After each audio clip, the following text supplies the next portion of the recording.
Keď vyjde partizán von z hory, presne pred 80 rokmi bol som pritom. A bolo to ťažké, veľmi ťažké, ale stálo to za to. Chránte si mier, rodil sa ťažko.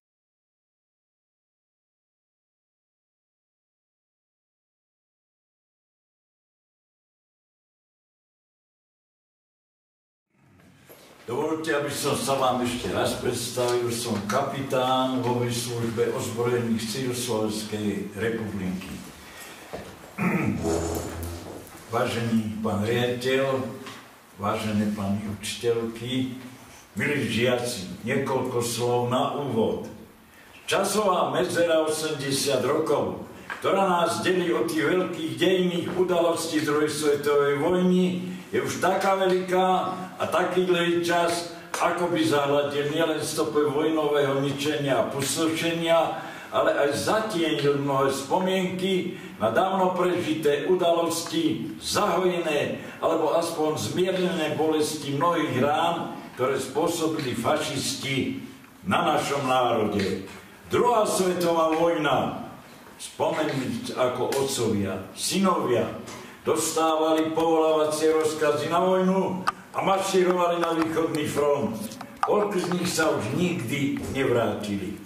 Ostali po nich vdovy, siroty a smutné spomienky. Dnes, 79 rokov od ukončenia druhej svetovej vojny, si pripomíname tragédie, ktoré ovplyvnili životy mnohých ľudí. Zverstva fašistov, ako mučili ľudí, robili popravy vlastencov. Spomeňme si Kremničku, Nemecku, Klak, Ostrý Grún, Kalištie a 133 vypálených obcí a dedín. Tohoto roku oslavíme 80. výročie Slovenského národného povstania, ktoré sa hlboko zapísalo do dejín nášho národa. 29. augusta 1944 slobodný vysielač Banská Bystrica ústami profesora Soru oznámil celému svetu, že slovenský národ vstúpil do otvoreného boja proti fašizmu. Začnite s vysťahovaním. To bolo tajné heslo, ktoré dalo povel vojskám do boja proti fašistom. S pevným odhodlaním nastupovali partizáni a vojaci do bojov na povstaleckých frontoch. Spomeňme sovietských partizánov, ako za noci pristávali padákmi v našich horách. Spomeňme francúzskych partizánov, ktorí bojovali na Strečni. Tiež naši partizáni a vojaci, ktorí bojovali na Telgarte, na Jalnej, na Turci, na frontoch Slovenského národného povstania. Spomeňme tiež sovietských veliteľov partizánskych jednotiek, ako boli Asmolov, Jegorov, Kvitinský, Sadilenko, Gibrov, Valansky, Šukájev a iní. Partizáni v noci z 29. na 30. augusta 1944 obsadili mesto Banskú Bystricu, z ktorej sa vzniklo politické a vojenské centrum povstania. Vlády sa ujala Slovenská národná rada, vojenským velením boli poverení generál Jan Golian a generál Rudolf Vies. Na letisku Sliač, Triduby, vodne v noci pristávali lietadlá, ktoré privážali zbrane a časť prvej československej paradesantnej brigády, ktorá bojovala na Jalnej. Na potlačenie povstania musel Hitler stiahnuť z východného frontu 7 elitných SS divízií. Likvidáciou povstania poveril Hitler generála S. Höfleho, ktorý ohlásil Hitlerovi, že povstanie zlikviduje za 2 dní. 2 mesiace na frontoch a 5 mesiacov v horách sme odolávali fašistickej presile až do oslobodenia našej vlasti. Slovenské národné povstanie zapísalo sa do moderných dejín Slovenska. Urýchlilo ukončeniu druhej svetovej vojny a zapísalo sa Slovensko medzi víťazné štáty vojny. Už príprava na druhú svetovú vojnu bola na všetkých školách zaujímavá. Na všetkých typoch škôl prišli komory, plynové komory, kde pred vstupom do toho autobusu triedna učiteľka nás učila, ako si máme založiť plynovú masku a hodinu sme museli s ňou vydržať v tej plynovej komore. Ďalej boli všetky priestory školské boli označené pivničné ako protiletecké úkryty. No a keď bol cvičný letecký poplach, museli sme vybehnúť na dvor, tvárou k stene, aby to z lietadla vypadalo ako povešané prádlo. Ďalej, zatemnenie budov. Všetky okná na všetkých budovách museli byť buď čiernou farbou alebo čiernym papierom zakryté, aby to bolo proti lietadlám, aby sme nenavázali mesta lietadlá na bombardovanie. Ďalej, všetky rádia museli byť zablokované, vtedy televízia ešte nebola, to boli ešte len pokusy, to Američania akorát začínali s tým. Každý, kto mal rádio, musel to prihlásiť na policajnú, na žandárskú stanicu, kde mu to pekne zaplombovali a mohol počúvať jedine Bratislavu, štátny rozhlas. Každý mesiac to rádio musel priniesť, ak boli plomby narušené, mal problémy s políciou. Ďalej, prídel potravín na civilného obyvateľa jedného bol kilo múky, kilo cukru a zanedbané množstvo tuku. Všetko šlo na východný front. Nezabudnite, od 1. septembra 1939 jazdíme po pravej strane. Dotedy sa jazdilo ľavou stranou, tak ako sa jazdí v západných štátoch, lebo Nemci potrebovali cez územie Slovenska, Československa prejsť na Poľsko, s ktorým práve vyvolali 1. septembra 1939 vojnu. Ďalej vo všetkých obciach sa zakladala fašistická organizácia Hlinková garda. Pred vojom bola Hlinková mládež, na všetkých školách bola povinná organizácia. Ak nebol organizovaný, zo školy museli von. To bolo ako predvýchova pre Hlinkovú gardu. Hneď vám poviem, čo vykázali. Ďalej, na všetkých verejných budovách, školách bolo veľké písmeno V, víťazstvo.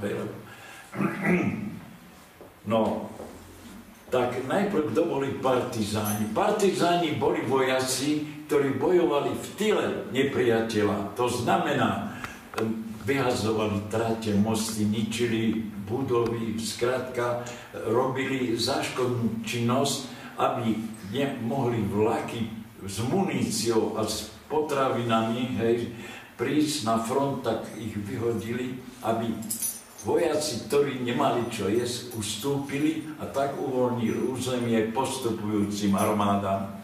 No gardisti, ako som vám hovoril, boli špiclovia, na každej dedine, na každej obci bola Hlinková garda, ktorí špiclovali po obyvateľoch. Ak niekto v krčme niečo len trošku kecol, v noci klop, vzali chlapa na výsluch, no a viete, neboli to bohvie aké príjemné záležitosti na výsluchu. Áno, hlavne USB to bolo ako gestapo. USB bola ústredná štátna bezpečnosť a podobala sa gestapu. Gestapo bola nemecká štátna polícia. Kto sa dostal do rúk gestapa na výsluch, tak na výsluchu mu narezali ucho, alebo mu odrezali malíček, alebo mu odrezali hrdlo a po výsluchu burkov do tela.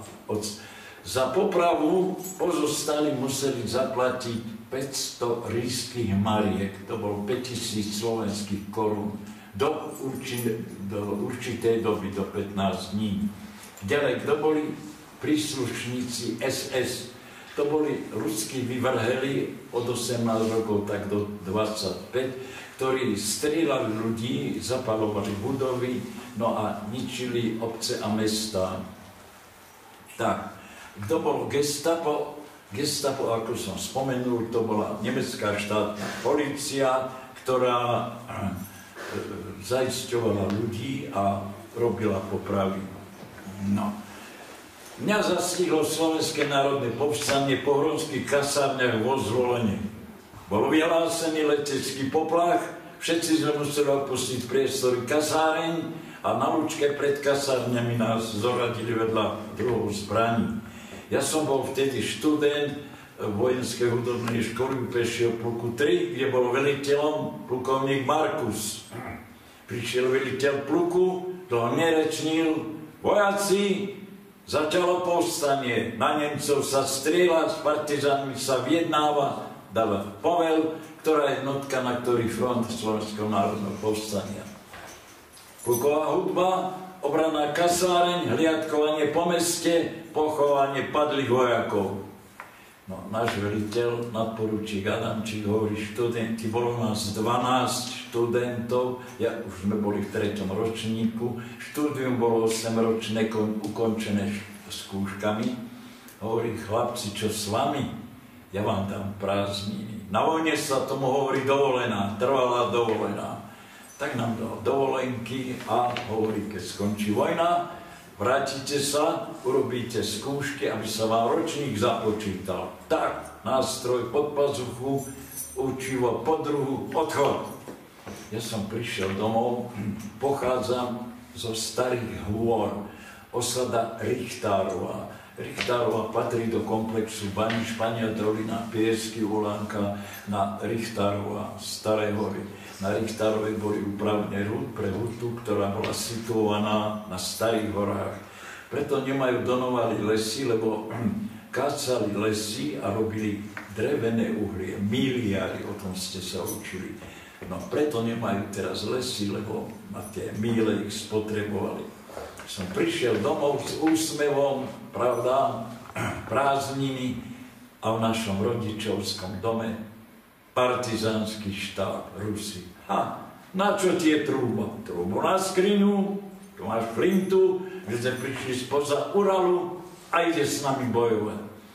Tak som robil spojku medzi štábmi Turecka, Jelenec, Piesky a na 4. deň ma poslali na Španiu dolinu. Zabudol som vám pripomenúť, ešte aj polné telefóny, ešte aj tie boli odvolené na východný front. A tieto telefóny, čo dneska máte, tie ešte boli vo hviezdičkách belaso-modrých. Ja som prišiel na Španiu dolinu, akurát službu mal tam nadporučík Sitár, čo so mnou slúžil vo Zvolene. A mi hovorí, čo tu strašíš? Máš sa doma učiť, veď nerobíš skúšky. Som partizán, priniesol som depešu. No. Veliteľmi na Španej doline boli kapitán Jozef Prístach a kapitán Jan Morvaj od autopraporu 11. Bolo tam 220 partizánov a skupina sa volala partizánska skupina generála Štefánika. Tak som asi hodinu čakal na výsledok, prišiel s úsmevom, hovorí, my sme ťa zajali, iný vojak pôjde s odpovedou, ostaneš tu, dostaneš výcvik a budeš tu s nami bojovať. Stalo sa. Tak na Špaňov dolinovej Terezy šachta, čo ešte sa niekedy v baníctve používala, tam sme mali strelnicu. No a 12 sme boli, tak nám všetkým dali výcvik strelec u ľahkého kulometu. Nebolo to bohvie čo odhad vzdialenosti, aby sme si vedeli na gulomete nadstaviť, áno, hledí, aby nám tam strely išli, kam majú ísť, nie poza. No ale ešte pohyblivé terče, pevné terče, no a takto nás to 14 dní učili, ako máme s tým gulometom zachádzať. Gulomet vzor 26, od vrchu zásobník, 30 nábojov, no áno, a hlaveň po druhom zásobníku vymeniť, lebo bola horúca vzduchom. Prvý pomocník to musel vymeniť, vzduchom to bolo chladené. Ale nám pridali ešte aj minerský výcvik. To bolo niečo. Robota s výbušninami. Tak, používali sme výbušniny a Strel 1, Strel 2, želatína 1, želatína 2 a krasy. Jednoduchá vec. Na bleskovicu nasunieš rozbušku, tá sa má klieštikami, ale my sme to zubami, čo sa nesmelo. Vložili sme do dierky ekrazitu, napojili sme na anglickú zápalnicu, zapálili modrý plamienok a urobilo to krásny bum. Tak naučili nás, ako sa podmínujú kolejnice, viadukty, objekty, ktoré bolo tak vyhodiť, treba, aby urobili čo najviac škody. To znamená zahátať potok, zneškodiť cestu, vyhodiť budovu, ale tak, aby s tým bolo čo najviac roboty s odpratávaním. A takto vycvičených nás zaradili do jednotky. Tak prišli nákladné auta na námestie na Špaňu dolinu, po pravej strane boli debny s muníciou, po ľavej nákladné auta a kto akú zbraň mal, tak takú muníciu fasoval. Kto mal samopal, niekoľko zásobníkov, kto mal pušku, niekoľko suniek. No a čo sme mali gulomety, tak chlapci nám pomohli tie drevené debničky vyhodiť na tie auta.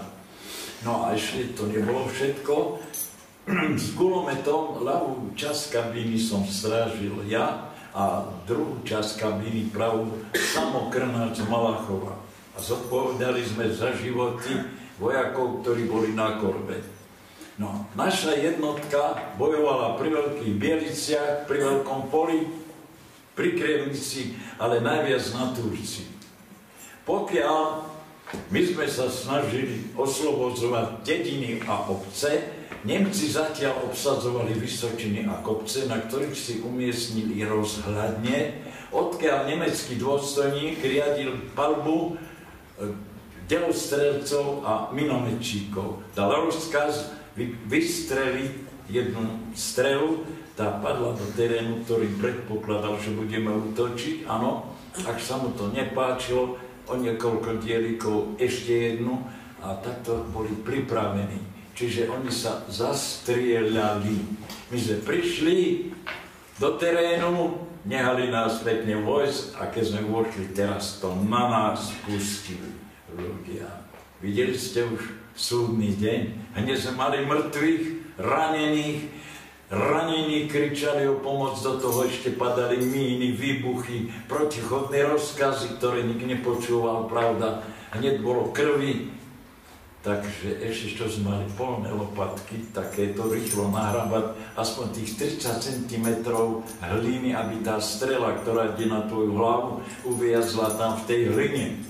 Ľudia z vedľajšej čaty vyskočil veliteľ čety a zakričal: chlapci, na nich! Padla mína, otrhlo mu pol hlavy, do 5 minút vykrvácal.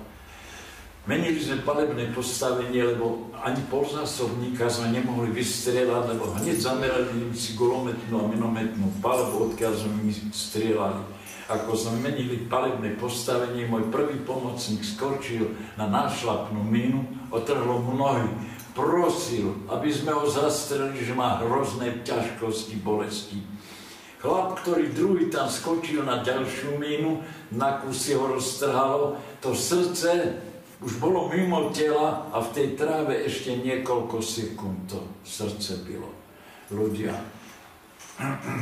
viete si to predstaviť, takú palbu na nás spustili, že ten krnáč, o ktorom som hovoril, vlastným telom si lahol na syna, aby ho kryl vlastným telom.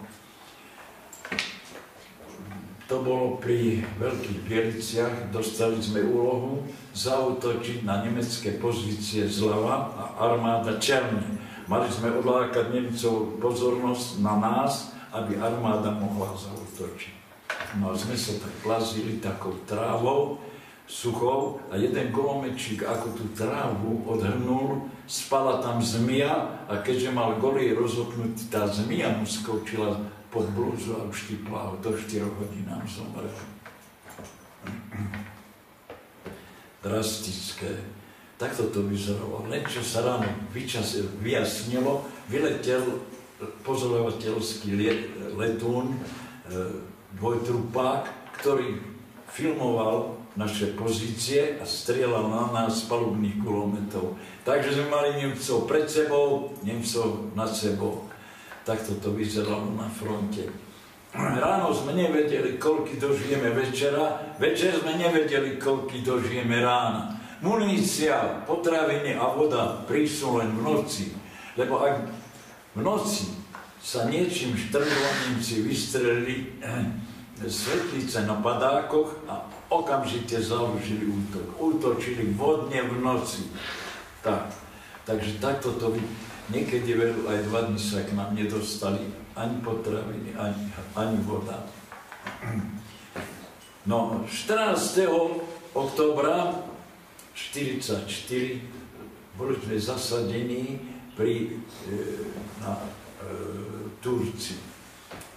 No a čakali sme útok od Nemcov, ktorí aj skutočne si okolo jednej začali a môj kamarát amblacký Amos mal gulomet uložený v buku tvaru Y. A hovorím, zaláhni, už to začalo, len nech sa zdvihnú, mám ich na muške. No, len čo toto povedal, padla mína, ľudia. Ja som tú mínu počul. Mína, keď ide mimo nás, tenko píska, ale keď hrubšie píska, tá ide na nás. Mína dopadla, 2 strelcov nám zabila. Ja v poslednej chvíli ohlušení som myslel, že budem hluchý do konca života. Ešte som hodil túto ruku na tvár. Tak črepina, ktorá ma mala zabiť, uviazla tu v ruke a cez batoh na chrbáte. Tak 2 strelcov nám zabila a 4 sme boli ťažko ranení. Ten, čo mal ten gulometom buku, 12 črepín od členka po hlavu. Tak zachraňovali nás priatelia zo Sednej Zákopy a pod gulometnou strelbou nás takým rubaniskom viezli na ošetrenie. Tá horárne teraz je na Čremošnom, v železničnou stanicou Čremošnej. Tam sme mali objazište, tam nás len obviazali, našťastie bola tam sanitka, naložili nás do sanitky a odvoz do Banskej Bystrice. Keď som vyšiel zo sanitky na svojich, pod oknom operačky bola velikánska kaluž krvi, ktorej boli odoperované ruky, nohy, teda končatiny chlapcom, ktorým sa už nedalo nejako pomôcť. Keď som vstúpil do budovy, tak ležali alebo sedeli chlapci v mláčkach krvi a kričali, aj nás zachraňte, aj my chceme žiť. Neviem, akým zázrakom brali prvých nás z tej sanitky a prvého mňa, zrejme som bol najbližší, hej. Keď som sa prebral z narkózy, už som túto ruku mal pozašívanú v sádre, po sťahovaní som bol a mniška, čo mala službu, dala mi šálku čaju. Nedalo sa vôbec ani napiť. 3 dní k nám sa nedostala ani voda, ani potraviny. Tak potom mala toľko času, že mi lyžičkou podávala ten čaj, kým sa mi to uvoľnilo, aby som mohol aspoň tak čaj vypiť. Na druhý deň ráno nás ošetrených previezli do študentského domova Vincentinu, to je pri Mestskom parku, aby sme uvoľnili miesto ďalším raneným, ktorí tam privážali z frontov SMP. To bola tak po lekárskej vizite, šli sme fajčiť, jasne, hej. A jeden zabudol si cigaretu, lebo išiel fajčiť, hej. Tak hovorí chlap, ja idem si hore pre cigarety a dobre, že šiel. Tak jeho sused, čo mal posteľ vedľa neho, mu otrhol nohy. Tak akurát si otistil nemecký granát a dal si pod chrbát, sebevraždu. Tak našťastie okno bolo otvorené a on ten granát ešte stihol chytiť a vyhodiť. Ako minulo okno, ten granát explodoval. Nás potom na ďalší deň previezli k našej jednotke na Španiu dolinu, kde nám uvoľnili miestnu školu a jednu triedu pre ranených. 6 a 6 postelí, ošetrovala nás pani doktorka Novotná, veľmi statočná dáma. No, 27. október je najčernejší deň v Starohorskej doline. 27. októbra Nemci dobili mesto Banskú Bystricu a od rána bombardovali obec Starej hory a celú Starohorskú dolinu až po Donovali, kde utekali ustupujúce vojska. Donovali bombardovali večer a prilehlé osady. Bolo veľa mŕtvych, veľa krvi, veľa vojakov pobytých, civilov, veľa majetku na vojenskom, na súkromnom majetku. Len čo odleteli bombardéry, doleteli stíhačky typu Messerschmitt a strieľali po všetkom, čo sa hýbalo. Ak niekto si chcel útokom, teda útekom zachrániť život niekde v dolinách, mal šťastie, ak ho ten stíhač nevidel. Až kým sa nezatmelo, pálili a nalietávali. Naša jednotka dostala povel opustiť obec Španiu dolinu, aby Nemci nevystrieľali ľudí a nevypálili obec, tak sme sa stiahli do lokality Jelenská skala. Toho raneného, čo mal tých 12 črepín, sme ukryli na fare u pána farára. Pán farár, ale predstavte si, aké to bolo utajené a dozvedeli sa to španodorinskí gardisti, ktorí 2-3 krát do týždňa mu chodili robiť prehliadku celej fary a kostola. Vydaj nám ho, lebo ak ho nájdeme, aj teba zastrelíme. Naša jednotka, sme sa stiahli pod Jelenskú skalu, narýchlo zemlianky, bola tam lovecká chata, na Padláši sme boli 12 radín, takým zlým rebríkom sme chodili na tie prevazy dole do prízemia. No už 1. novembra napadol sneh. Naša jednotka bola včlenená do ruskej jednotky Pomstiteľ, ktorej velil major Morozov, prísny človek. Úlohou našej jednotky bolo zamedziť presunu síl a prostriedkov medzi mestami Ružomberok, Banská Bystrica. Vyhodili sme mosty, urobili sme záseky. Záseky je to, že sme podminovali stromy, aby sa dostali na cestu, aby sa nedalo ani peši prejsť. A každý druhý deň sme to museli ísť kontrolovať, či to nedali Nemci odpratať civilom, aby oni si mohli presúvať tanky a vojsko teda medzi tým a to neprešli. Každý druhý deň sme toto chodili kontrolovať. Bolo to pred Vianocami, keď prišiel major Morozov a práve nám učil našej čete, ktoré velil nadporučík Majerský, že máme ísť na kontrolu zásekov. Tak, veliteľ čety hovorí, chlapi, 2 družstva, jedno družstvo je 12 vojakov, 24. 2 družstva pôjdu na záseky a vy, 3. družstvo, pôjdete dneska nakúpiť. Jedivo, fajčivo, aj nejaké to pitivo, pravda. Tak, prišli sme, ešte hovorí náš veliteľ, viete čo, nechoďte na Španiu dolinu, tam ešte môžu byť gardisti a toto, ale choďte do obce Staré hory, tam je to bližšie pri hore, tam keby sa aj niečo prihodilo. Tak sme prišli do obce Staré hory, golometčík položil golomet na taký múr pred školou, aby nás istil, no a my, že ideme na nákup. No ale ja hovorím veliteľovi, to bol vysokoškolák Jurko Tausek zo Žiliny. Juraj, neponávajme sa, urobíme a ešte nás niekam pošlú. Viete, ako to na vojne býva. No tak sme chvíľu postáli, nikde sa nehýbalo, nikde nikoho. Tak Juraj hovorí, ideme. On šiel pred nami asi takých 25 metrov a my sme sa tak lenivo vliekli za ním, hej, na ten nákup. Keď prišiel do úrovne obecného úradu, za stĺpom plota bol skrčený nemecký strážny, keď zbadal Jurka, strelil na ňo a Jurko vzájomne sa zastrelili. Gulka, ktorá prešla cez Jurovo srdce, cez výklad prebehla od steny, sa odražila pred predavačom. Strhla sa prestrelka, pravda, my sme uchopili Jurovo telo, ale už nejavil známky života.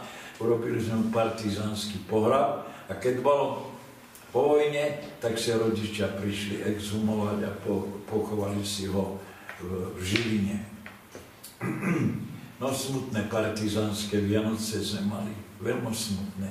Hliadka majora Morského, ktorý mal štáb Baláže a tú oblasť až na Kalište, chytili lyžiara na Panskom dieri, to je kopec nad Banskou Bystricou. Keďže nemal doklady a zdal sa veľmi podozrivý, tak ho zobrali na štáb na Vislu. Totižto v tej dobe bolo prísne zakázané chodiť civilom do lesa, lebo partizáni mysleli, že je to Nemec, vyzvedač, zastreliť na mieste. Nemci zase, že je to partizán, zastreliť na mieste. Čiže nerešpektovali sa žiadne doklady. Mohol si mať za ruksak papierov, nepomohlo. Tak zobrali ho na štáb, na výsluch, no a keď ho trošku požmýkali, hej, tak vyspieval, že veliteľom Hlinkovej gardy niekde tam pri Krupine a dostal povolárci rozkaz na veliteľstvo Hlinkovej gardy do Banskej Bystrice, kde mu veliteľ určil prejsť krížom partizánskou republikou a zistiť zoskupenie a výzbroj partizánov, aby on to mohol oznámiť Nemcom, aby na tie centra zaútočili. A ešte sa mu pochválil, že 2. februára na Hromnice príde trestné SS komando vypáliť a zlikvidovať obec Staré Hory, Tureckú a Richtárovú pre pomoc partizánom a výstrahu, tak ako urobili v Čechách Lidice a Lešáky.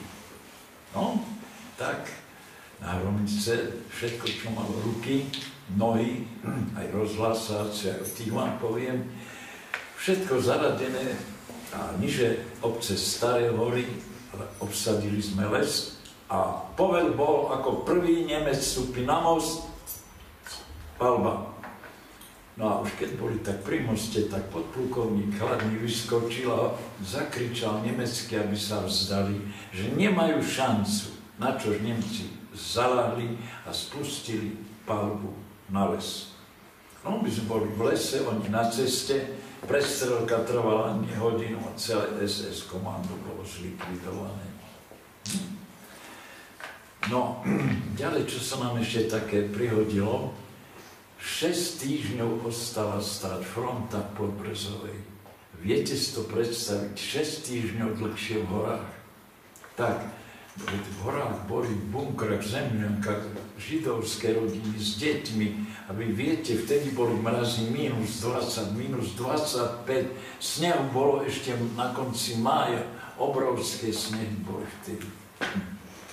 Tak náš veliteľ vydumal, veď ale tie vojska na hore Hroni musia aj mať muníciu, musia mať aj nejaké potraviny, keď tam ostala fronta stáť. Tak, vyše železničnej stanice Ulanka, asi 500 metrov trošku ďalej, v tej mladine narýchlo zemianku a po 2 partizánoch po 4 hodiny stráži podminovali trať a čakali.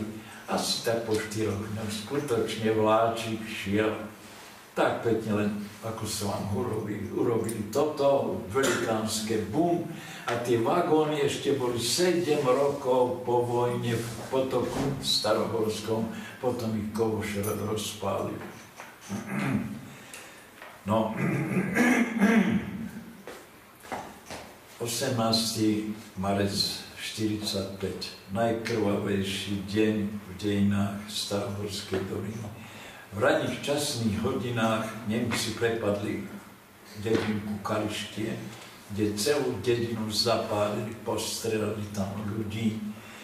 Áno, takisto v doobednejších hodinách padli Nemci, iná skupina na Španí dolinu, kde strieľali po všetkom, zapalovali domy, hospodárske budovy, žena tam kojila decko, tak bez pardonu, všetko strieľali. Ľudia ušli cez kopec na Richtárov k nám a hovorili, že ako becnejú Nemci, tak my sme boli okamžite spojaznení a predpokladali sme, že odzadu, od Španej doliny, cez tú lúku Košut prejdú na Richtárovu. Tak nás tam zasadili, povel bol, keď prvý Nemec príde na stred lúky, krížnej cesty, strieľame. Ale Nemci prišli odpredu cez kopec Klopačka a prišli rovno k bunkru, teraz sa to volá Morho, kde boli ukrytí pracovníci Slobodného vysielača, ktorí vysielali v dobe Slovenského národného povstania. Pracovníci Slobodného vysielača mali pracovníčku, mala krycie meno, teraz mi vypadlo, ona vedela rusky a odpočúvala Kyjev, tak tlačili časopis Morho. Bola to taká jeden list, dvojstránka, najčítanejší časopis na svete. Lebo tam práve uvádzala, kde sa nachádza frontová línia. Skrátka, to bol taký informátor. Vydali 30 čísel po 1000 kusov a kto išiel popri rozhlasákov, hliadka, tak bral toto a rozdával, distribuoval to zadarmo. Takže boli problémy s papierom a to. Tak títo Nemci prešli cez kopec Klopačka rovno k bunkru Morho. A práve stráž držal môj kamarát Bohuž Makovný. Ten ich zohnal gulometom do dediny. Prišli k nášmu rodičovskému domu, ktorý bol pri hore. Tam sa rozdielili na dve skupiny. Jedna skupina išla do dolinky zvaná za Zadnou, kde zajali 50 židovských rodín a druhá skupina začala vyvádzať. Strieľali po ľuďoch, zapalovali, prvý náš zapálili náš rodičovský dom. A keď sa dom rozhorel, tak moju mamu je povedali, teba nezastrelíme, ale zaživa ťa spálime. Keď sa dom rozhorel, tak moja mama aj s dvojročným bráčekom Ivkom tu hodili do horiaceho domu. Bolo šťastie, že mama sa nenadýchala spalín, ale prebehla chodbou, na konci ktorej bola dreváreň, sklad dreva ako na dedine, hej. Tu ešte Nemci pre vysoký sneh neobjavili. Mama prebehla tou drevárňou, hlbokým potokom do sedov, kde ju do zemiakovej jamy ukryla pani učiteľka Rafajová. Len čo hodila koberec, už tam boli. Vydaj nám ich. Ak ich nájdeme, aj teba zastrelíme.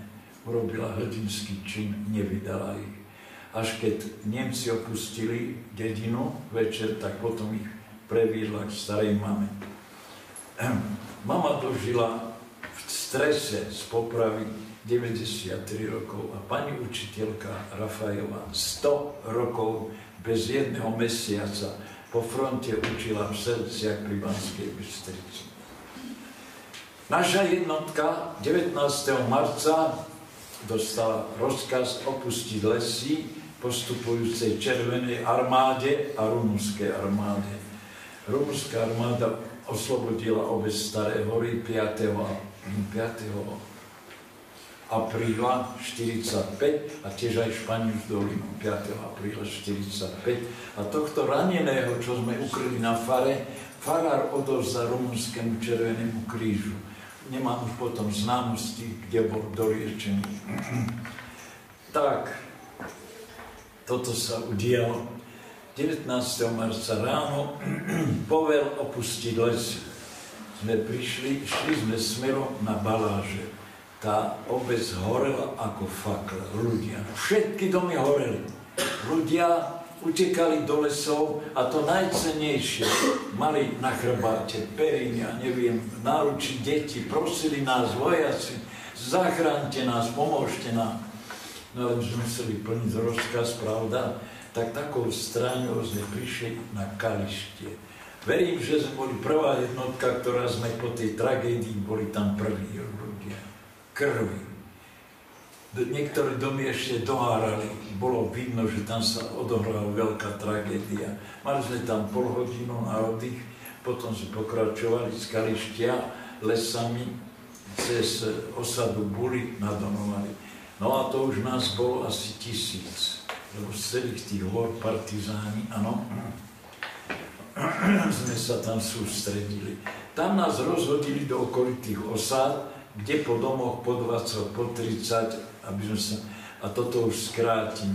Cez frontu šli sme popri Korytnici, na druhý deň celý sme obsadili tú osadu, hliadky sa nám vrátili, ľudia prosia, aby sme nešli, lebo obec majú obsadenú Nemci, aby sme nevyvolali teda prestrelku, aby obec nevypálili. Tak sme dolinou obišli a obsadili sme Liptovskú Lužnu. Aj toho ráno zavčasu sme sa už o 4:00 pozbierali, lebo mali avizované, že aj tú obec idú Nemci obsadiť. tak cez kopec Prievalec sme prišli na Liptovskú Magurku, kde bola pol hodina na oddych. Ľudia, mráz, -20, vietor, výchor.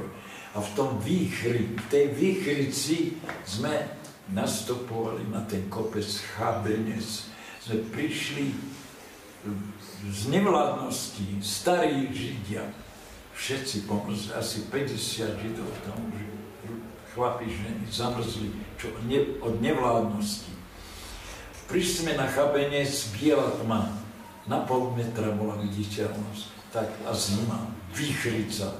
Tak sme sa takto pod pažou chytili, spustili sme sa do Jasanskej doliny, kde do maštaly štátnych lesov sme uložili ranených a my sme si rozložili ohníky. Všetko na nás bolo zamrznuté.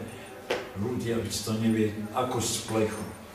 A naraz lietadla. Ohne založiť, zahasiť, pripraviť na palbu, cieľ lietadla. Čakali sme výsadok, že snad parašutisti, ale ani výsadok sa nevedeli sme doteraz, nevieme, koho to boli lietadlá, ale ohne sa už nesmeli klásť.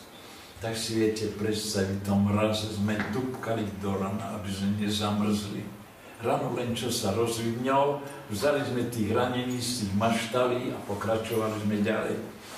Prišli sme do takej doliny, asi 3 km sme pochodovali, zastaviť stát, ľavo bok, prížení pred, na palbu. Tak sme utočili takou stranu hore a tam ešte boli také pahreby, čo ešte Nemci mali tam ohníky a mali také prístrežky z čační. Tak deň pred nami, alebo ešte v ten deň ráno museli tam byť Nemci.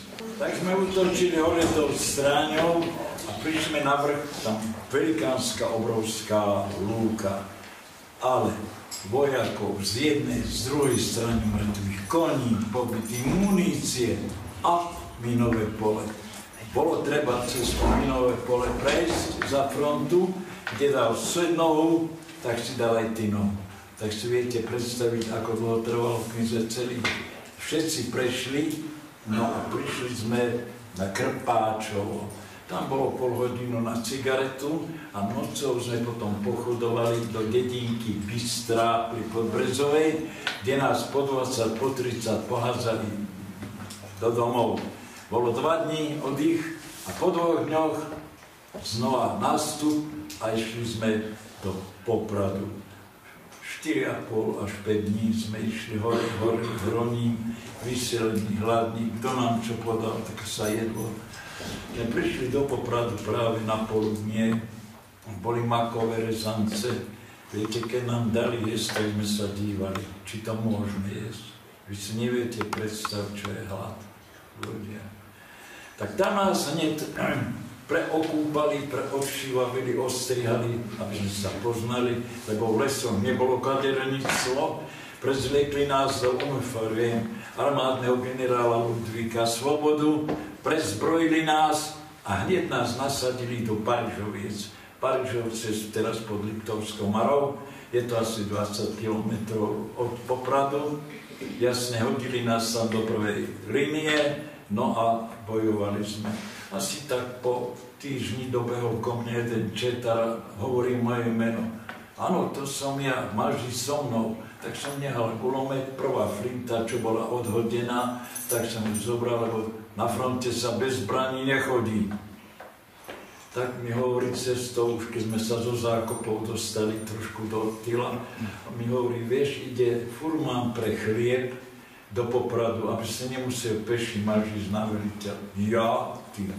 No tak prišiel som do Popradu na veliteľstvo a tam už boli 7 dôstojníci z Banskej Bystrice, z našej vojenskej hudobnej školy.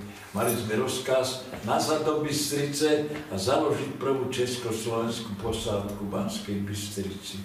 Tak, peši, Rusi nás dačo zviezli, niečo Rumúni.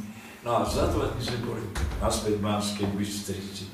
Prvá robota, čo nám dali, požičali nám ruskí vojaci lopaty, mínery šli pred nami a tie nastražené míny lebo boli strechy, okná, výklady, všetko bolo na stred ulice. Nemci ničili všetko, čo sa len zničiť dalo. Kolejnice na každý dom odpálené, tie podvaly, všetky prerezané, telegrafné stĺpy skosené, mosty vyhodené. Takto vyzeralo Slovensko, zničené na trošky. Ustupujúce tieto zgerby SS, tí to robili. No a Lazovná ulica Banskej Bystrici je tá, cez ktorú bolo treba prejsť nakoniec z mesta, tak nám Rusi požičali lopaty, no a keď nám mínery ukázali, že môžeme postúpiť, tak míner musel na múr napísať proviereno, miniet, dátum, podpis, až tak sme mohli postúpiť. No a tak išli potom kanóny, tanky, kaťuše, bojovalo sa o živinu vtedy. No, teraz vám poviem, ako dopadli povstaleckí generáli, áno, generál Golián a generál Viest. Keď ustupovali z Donovalov generáli, tak mali strážnu jednotku vysokoškolákov, asi 100 mužov, ktorí im zabezpečovali ochránku. Keď prešli pod Prašivú smerom na Pohronský Bukovec, narazili na silnú nemeckú jednotku a vznikla prestrelka, ktorá trvala asi hodinu. Nemci, keď videli, že sú partizáni pre sile, ustúpili. Tak títo generáli išli do Pohronského Bukovca, kde sa aj ubytovali. Na druhý deň Nemci vyslali hliadku a legitimovali všetkých občanov Pohronského Bukovca, lebo mysleli, že tam ich chytia aj týchto generálov. Medzi tým jeden, hovorí sa, že doktor, išiel v Ondrej, to je čas Brusna, oznámiť nemeckému veliteľovi, že sa velitelia Golián a Viest nachádzajú v Pohronskom Bukovci, prvý troch domov, že tam sú ukrytí. Načož zobral vojsko, prišli do Pohronského Bukovca, obklúčili 3 domy, vyzvali ľudia, aby sa odstúpili, vysťahovali a spustili palbu na tie 3 domy. Keď nik nevychádzal, nemecký veliteľ dá rozkaz domy zapáliť. Keď to počuli majitelia, tak prišli na kolena prosiť, že kde budú bývať. No ale počul to aj generál Viest, tak vyzval aj generála Goliána, aby sa vzdali.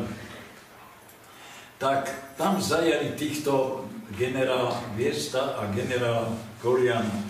Boli vypočúvaní v Banskej Bystrici, v Bratislave a potom nakoniec boli popravení v roku 1945 vo Slolenburgu. To bol tábor, kde popravovali takýchto veľkých ľudí. Popravili s nimi klobočníkov, generála Jurecha a tak ďalej týchto. No, teraz ešte vám poviem o popravách v Kremničke. Áno, no, v nemeckej aj toho sa dotkneme, ale popravy v Kremničke. Pardon, naopak som si to vzal, prepáčte. Áno, Kremnička. Prvý transfer smrti pod vedením vrahov SS a POHG. POHG boli pohotovostné oddely Hlinkovej gardy, áno, mali uniformy našej armády, čierne výložky a robili takisto zle ako SS-áci. Čiže popravy, zapalovali domy presne ako SS. No, opustil väznicu Krajského súdu Banskej Bystrici. 5. novembra bola prvá cesta autobusov, ktorá viedla do Kremničky, kde pri veľkej protitankovej priekope sa konala prvá masová poprava. Ďalšia o 15 dní, keď zo 6 plne naložených nákladných aut povyháňali mužov, ženy a deti a po streľbe z gulometu padali do protitankovej priekopy mŕtvi i živí. Tretia poprava bola 12. decembra, 4. 15. decembra, 5. a 12. januára sa strieľalo znova. Posledný raz bola poprava 11. februára 1945. Po nemeckej vápenke je Kremnička miesto najväčšieho masového vraždenia SS a POHG. Zastrelili v Kremničke 750 obetí. Tu našlo smrť 481 mužov, 211 žien, 58 detí od 6 týždňov do 14 rokov. Ale aj 239 obetí v Kováčovej, 69 v Hliadli, 39 okolí Donoval, 39 na Krtičnej pri Brezne, 51 pri Novej Bani, 34 v Slovenskej Lubči, 23 na lokalite Sihla na Čiernom Balogu, 31 v Tisovci, 10 v Podkoniciach, 9 Harmanci, 121 Prievidzi a 260 v okolí Kremnice. Takto ináč, hneď vám poviem, kto nás oslobodil, toto je dôležitá vec, dobre počúvajte, oslobodili Slovensko, územie Slovenska oslobodzovali vojska 1. Ukrajinského frontu maršála Koneva, 4. Ukrajinského frontu armádneho generála Andreja Ivanoviča Jeremenka, 2. Ukrajinského frontu maršála Sovietskeho zväzu Malinovského a armádneho generála rumunskej armády Atana Jun. Od 8. septembra 1944 do 28. októbra 1944 prebehla východokarpátska operácia, ktorej súčasťou bola Karpátsko-Duklianská operácia. Jednotky 1. a 4. Ukrajinského frontu, rumunská armáda a 1. Československého armádneho zboru začali oslobodzovať územie Slovenska 6. októbra 1944. Na oslobodzovaní Československa sa zúčastnili jednotky Červenej armády, 1. Československého armádneho zboru v Sovietskom zväze, armády Rumunska a Polska. Bezpodmienečnú kapituláciu nemeckých ozbrojených síl podpísali v Berlíne Karlhorste 8. mája 1945 o 00 hodiny.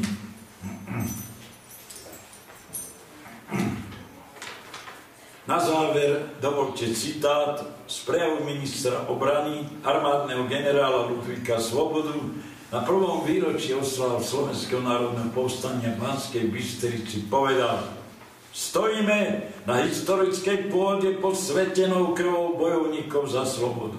Na tejto pôde sa bojovala. Tu sa rodila sloboda. Tu na strednom Slovensku, Banskej Bystrici, Brezne, na ich okolí, takmer v každej rodine chýba otec, syn alebo dcéra, ktorí padli v bojoch za oslobodenie našej vlasti. Koniec citátu. Skončila sa najstrašnejšia svetová vojna v dejinách ľudstva, ktorá si vyžiadala viac ako 80 miliónov ľudských životov a obrovské nevyčísliteľné hospodárske a materiálne škody. Fašizmus bol porazený. Víťazné vojska sa vracali do svojej vlasti krajinou, ktorá bola nasiaknutá ich krvou, okolo hrobov tých spolubojovníkov, čo sa nedožili 9. mája víťazných delosteleckých sálov. Vojna je zlá. Vojna je najväčšie zlo na svete. Vo vojne tečie krv. Umierajú nevinní ľudia. Ženy, deti. Uchovajme si pochodeň zapálenú v srdciach našich padlých hrdinov, bojovníkov, keď kráčali v ústretí smrti, aby ďalšie generácie mohli žiť v mieri a v slobode. Všetkým vám, čo prídete po nás, dávam do vena, že žen naša krvou vlastno bola pokropená. Naučte sa ju vždy ľúbiť, nikdy nehanobiť, lebo lepšie nežiť, ako sa dať porobiť. Česť a sláva bojovníkom, ktorí položili životy za našu slobodu. Ďakujem za to.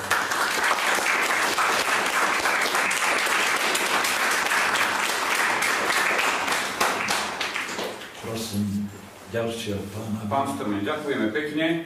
Takže, milí študenti, ak máte otázky nejaké, nech sa páči. Prípadne ja sa potom tiež ešte niečo opýtam pána Strmeľa. Nech sa páči. No kto bude prvý? Kto sa nebojí? No?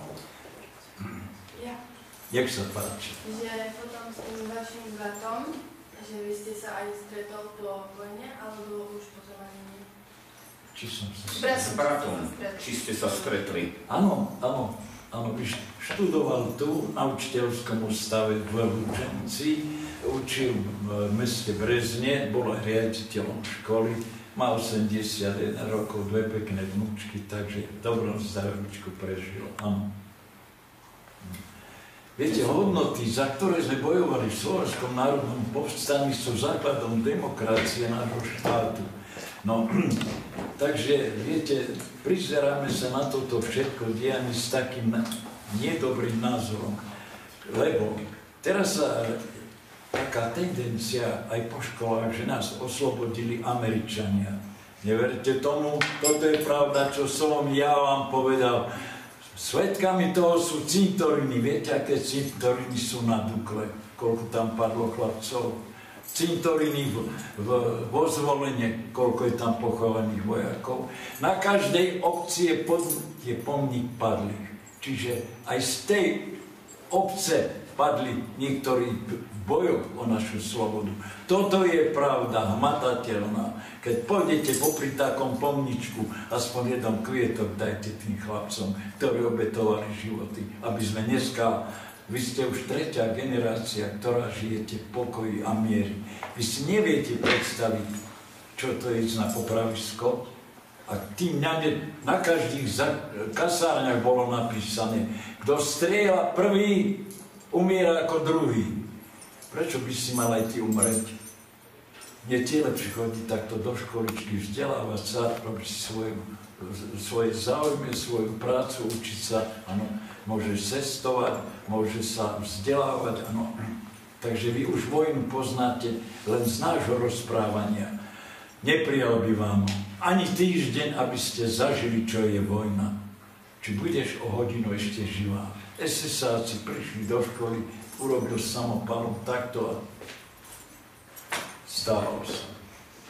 Tak, no a ďalší dotaz, nech sa páči. Rád odpoviem. Nebojte sa. Prosím. Môžem ja? Môžeš. Nahlas, prosím ťa, vieš, Ja vám poviem, ja budem. Keď sa vojna vlastne skončila, tak vy ste doštudovali tú školu, alebo ste sa zamestnali niekde inde, alebo ako? Že keď sa skončila vojna, či ste doštudovali školu, alebo či ste sa potom niekde aj zamestnali. Áno, keď skončila vojna, na všetkých vežiach sveta od 9. mája o 12:00 pol hodiny zneli zvony, pol hodiny sirény rovný tón, oznamovali koniec toto. Ja som šťastlivo ešte potom slúžil na ľudu, áno, od tých 8 rokov. Urobil som skúšky a potom som šiel pracovať v železiarni pod Brezová. No a takže zase tam bolo treba chodiť znova do školy 5 rokov, aby som vedel, ako sa taví oceľ. Takže viem aj oceľ navariť, z čoho sú kanóny, tanky, aby sme vedeli takú oceľ urobiť, aby vydržal. No, tak stačí. Ďalší, prosím. Nech sa páči. Ja sa chcem opýtať, že koľko máte tých odznakov? Že koľko máte medailí? No, tak to vieš. Ministerstvo obrany, keď ti má niečo dať, tak sa 2-krát preveriť, či je to pravda. No, bola. No, ale prvý som dostal na prvé výročie Slovenského národného povstania v Banskej Bystrici. Celá posádka nastúpená, veliteľ posádky vyznamenával. No a čítal aj moje meno. A ja som myslel, že to niekto iný od rotie, tak som nenastúpil. Tak ma tak nežne upozornil. Čo si hluchý? Tak ešte raz moje meno, tak som dostal prvú medailu. Druhú medailu som dostal na druhé výročie. No a potom, keďže mám tých rokov tak málo, tak na každom výročí mi dajú nejakú medailu. Vieš, ja už mám málo, 96 rokov, 4 roky do 100 mi treba, vieš, ešte dožiť. No. Ďalší, nech sa páči. No kto sa nebojí? Chlápi. Opýtam sa zatiaľ, akým nie sú študenti. Povedzte im, ako to je s tými banderovcami, pretože je dosť veľa nepravdivých informácií odznieva v mediálnom priestore, dokonca robia z nich hrdinov, teda. Takže povedzte im vy k tomu niečo. Viete čo, banderovci, fašistická organizácia vojenská, keď vojna skončila, tak na východnom Slovensku normálne obsadzovali dediny, obce, strieľali ľudí, robili to samé, čo robili SS-áci na našom území, banderovci. No a teraz samozrejme na Ukrajine sú zvelebovaní, dokonca tam fungujú tieto fašistické organizácie, áno, dokonca urobili tam pomníky SS-ákom, hej, áno, na Ukrajine. Takže to bola tiež taká organizácia zločinecká, banderovci. Dobre, stačí na vysvetlenie. No. Ako sa udržiavate vo forme, že máte toľko rokov? Prosím? Ako sa udržiavate vo forme, že máte tak krásny vek? Práca, robota, práca. Viete, práca šľachti, ale práca vás udržuje pri zdraví. Čím viac pracujete, tým menej potrebujete lekárov, takže lekárov nepotrebujem, aj keď má záštita armáda, slúžim armáde, hej, dali mi hodnosť kapitána, no tak vidíte, asi som si ju zaslúžil, hej, tak že teda dlhovekosť je založená na práci. Práca, práca, práca. A ešte humor. Že ešte humor. Že ešte aj humor. No humor lieči, samozrejme, tak to je preventivita, no. Optimisticky naladený, nebrať tak do úvahy ľudí, ktorí sú, viete, trošku zatiemnení, áno, a nevedia vôbec nejak tak optimisticky mysleť. Vždy sú tak niekde pozadu. Treba vždy hľadiť dopredu, lebo to, čo bolo, to už bolo, to je dané. To sa už nevráti, to už sú len spomienky, také, aké som ja hovoril. Keď budete hovoriť s niektorým, ktorý prežil, áno, doteraz, každý má iný prípad. Ja som mal tento prípad, ja som toto prežil, ja neviem, keď sa ma niekto pýta, nebol tam u vás na Španej doline taký a meno. No viete, ľudia si to predstavujú, že my sme tam mali takéto sedenie ako vy, a že sme si podávali ruky a že ja si už nepamätám ani z našej roty alebo z nášho družstva, kdeže to sú roky, to už je 80 rokov. Jednak ľudia sa menia, áno, sme starší, krajší, áno. Takže jednak to a jednak už viete tie mená, priezviska. No, nech sa páči? No nech sa páči. No prosím, to sa nebojí. Povedz. Či máte nejakú takú historku, na ktorú rád spomínate? Že či máte takú historku, na ktorú rád spomínate? Ale hej, to sa stalo na fronte pri Veľkých Bieliciach. Naša jednotka, mali sme za úlohu Nemcov vyhnať a obsadiť obec. Tak čakalo sa do večera, kým sa zhotmí, no a veliteľ tohto úseku, ten sa stiahol až ku ceste, hej. No a čakalo sa na prítmie.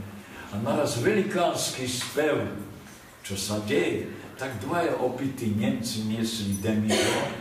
No a keď prišli až takmer k tomuto nášmu veliteľovi, ten na nich zreval, dverou na nich, hende hoch, boli hneď triezvi a ruky zdvihli. No jasne, hneď chlapci dobehli, ten demižon ukoristili.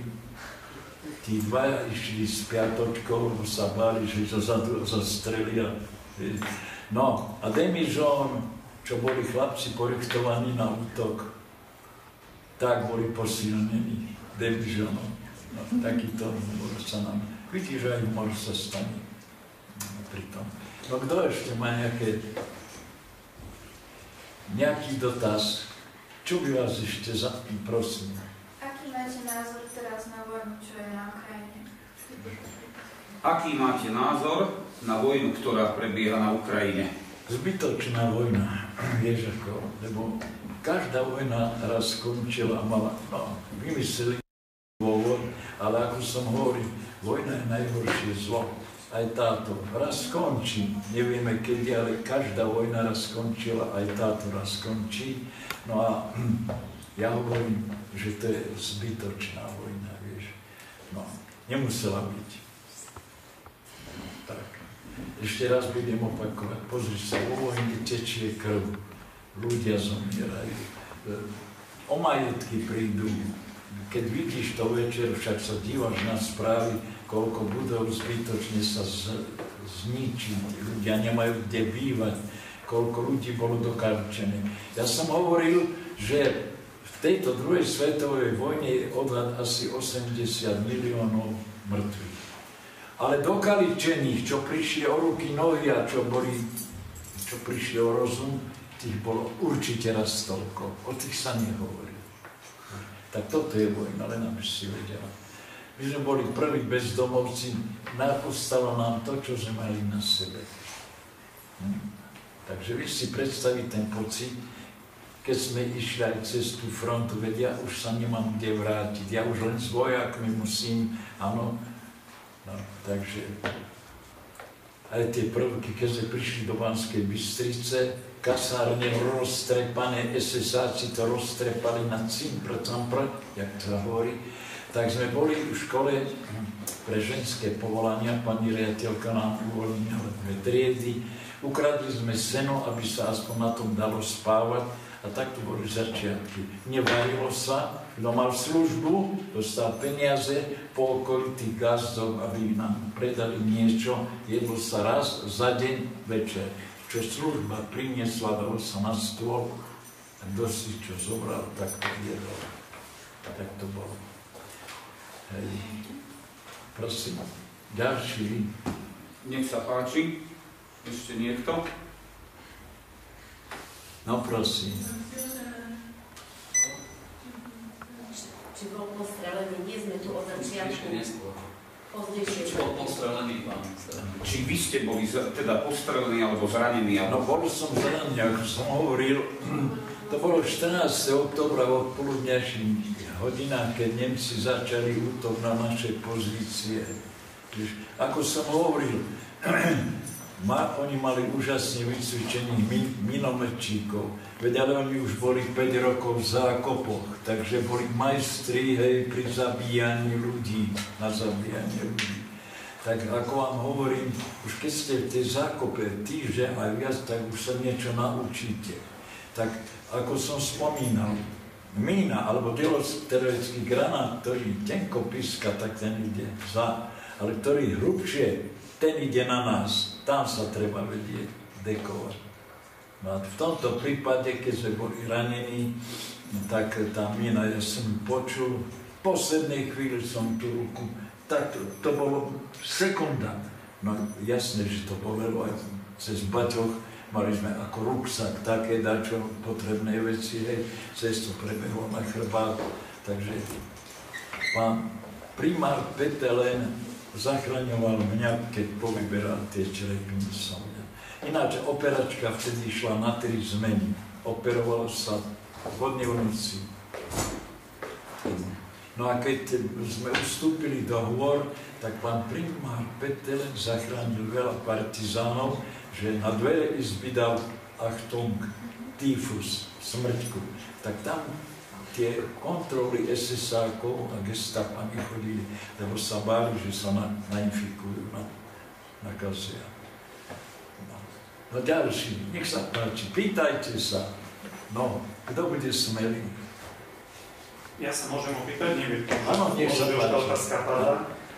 Vy ste, pán Stremeň, akože ste sa samozrejme z očí v oči stretli so smrťou. Vy osobne ste tiež asi museli zastrediť nejakého človeka. Čo to vlastne urobiť s človekom, keď musí niekoho... Dobrá otázka, pán riaditeľ. Takto. Dostávame často na školách. Boli sme vojaci, áno, a mali sme tu nepriateľa. My sme tu doma. Toto milé Slovensko, to je naše. A my vojaci sme boli povinní ho chrániť, áno. A ukázať, aj keď sme neboli presile, že si ho ubránime. Nebol som po pravčej čate, na to boli iní, ktorí, hej, bolo tiež treba niektorých ľudí z SS odstrániť, ale ako vojak, odkiaľ strieľali na mňa, tak my sme tam vrátili strelbu. A už sme museli meniť palebné postavenie, lebo hneď na nás aj minometnú palbu navodili. Takže palebné postavenie sme niekoľko razy za deň, aj sme sa vrátili na pôvodné, áno. No. Odkiaľ boli plamienky, kde sa strieľalo, je to vidno plamienky, no tak sme tam aj my vrátili palbu. Neviem, či som niekoho trafil, alebo netrafil, strieľal som. Lebo veliteľ čety videl, kto strieľal dnes. Krátkými dávkami nebolo čo jesť, nebolo nábojov, nebolo, viete čo, uniformy. Buď mal vojenský blúzu a civilné nohavice, alebo obratenie. Nebolo ani uniformy, nebolo nábojov, nebolo zbraní. Všetko bolo odvelené na východný front. Takže predstavte si z toho mála a tú odvahu urobiť povstanie. Ano, takže neviem, pán riaditeľ, možno sa mi trafilo niekoho, hej, možno, neviem, ako vojak. Ako zavelil pán veliteľ čety, takže museli dýchať. Hovorím, ten veliteľ čety sa volal četa Majan, on bol od Šťavnice, 2,20 m, chlap takúto len mal ako ja, a prísny. Krátkými dávkami, a to sa nedalo, keby zo zeme vyrastali, viete. Tak takto sme bránili toto milé naše Slovensko, viete. Máme najkrajšiu krajinu. Ja som prešiel celú Európu, okrem Pyrenejského polostrova, kus Afriky, takže aj keď som bol na audienciu pani prezidentky, tak som taktiež hovoril o tomto, že máme najkrajšiu krajinu, najkrajších ľudí a som veľmi rád, že patrím aj ja do tejto veľkej rodiny. A bolo mi veľkou cťou, že som vám krajinu.